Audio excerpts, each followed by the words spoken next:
गांव की उस पथरीली और उबड़-खाबड़ पगडंडी पर भोर की पहली सुनहरी किरण के साथ एक बुजुर्ग आकृति धीरे धीरे कोहरे को चीरते हुए उभरती है।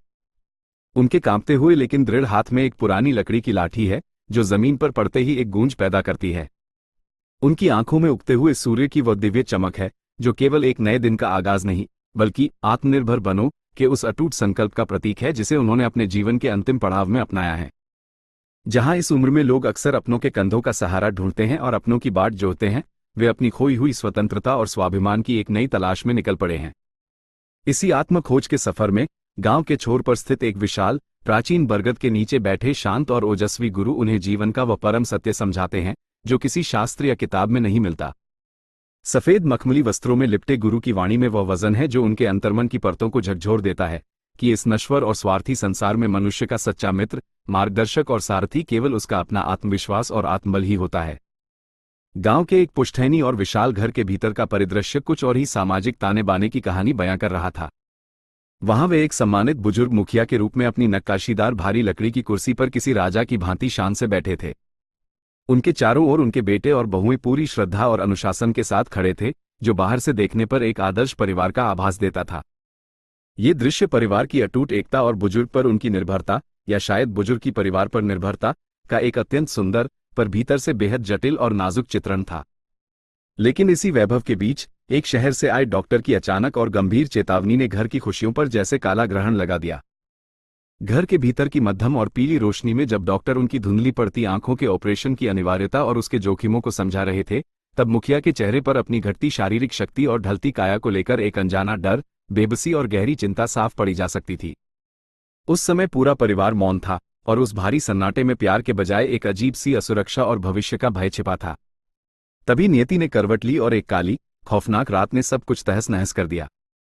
घर के एक कोने से उठी चिंगारी ने देखते ही देखते भीषण आग का रूप ले लिया और उस हंसते खेलते आशियाने को अपनी राख में मिलाने पर आमादा हो गई।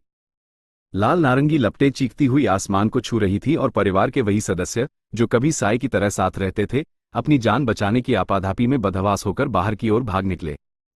उस चीख पुकार, गिरते हुए शहतीरों और दम घोंटने वाले काले धुएं के बीच वह बुजुर्ग अकेले काल कोठरी में फंसे रह गए।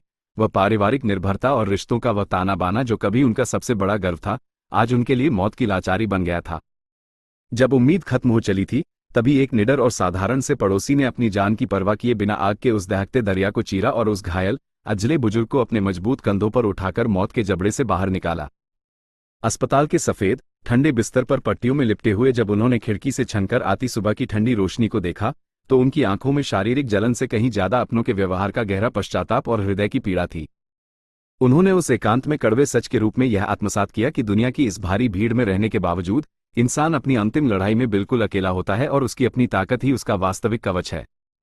अस्पताल से वापसी के बाद का वह एकांत क्षण उनके जीवन का सबसे बड़ा और क्रांतिकारी आत्मचिंतन बन गया। सूर्यास्त के समय, जब आसमान सिंदूरी हो रहा था, नदी के शांत और शीतल किनारे बैठकर उन्होंने अपने बीते हुए झूठे गौरव और वर्तमान की वास्तविक लाचारी के बीच के बारीक अंतर को गहराई से समझा। उन्होंने जान लिया कि समय के साथ शरीर भले ही शिथिल और जर्जर हो जाए, लेकिन मनुष्य की आत्मा और उसके संकल्प को कभी दूसरों का मोहताज नहीं होना चाहिए। कहानी के अंतिम और सबसे प्रेरणादायक मोड़ पर हम उसी बुजुर्ग को फिर से खेतों की लहलहाती हरियाली के बीच देखते हैं। अब वे किसी कुर्सी पर बैठकर आदेश नहीं दे रहे, बल्कि ढलती उम्र और शरीर की पीड़ा के बावजूद खुद फावड़ा थामे अपनी मेहनत के पसीने से मिट्टी को सींच रहे हैं। यह उनकी किसी मजबूरी की हार नहीं थी, बल्कि उनके आत्मसम्मान और इच्छाशक्ति की एक नई और भव्य जीत थी। शाम की हवा के झोंकों में जैसे कोई ईश्वरीय वाणी गूंज रही थी, भरोसा खुद पर रखो, क्योंकि जन्म से लेकर मृत्यु तक स्वयं के द्वारा किया गया पुरुषार्थ और श्रम ही मनुष्य की सबसे बड़ी, सच्ची और स्थायी पूंजी है।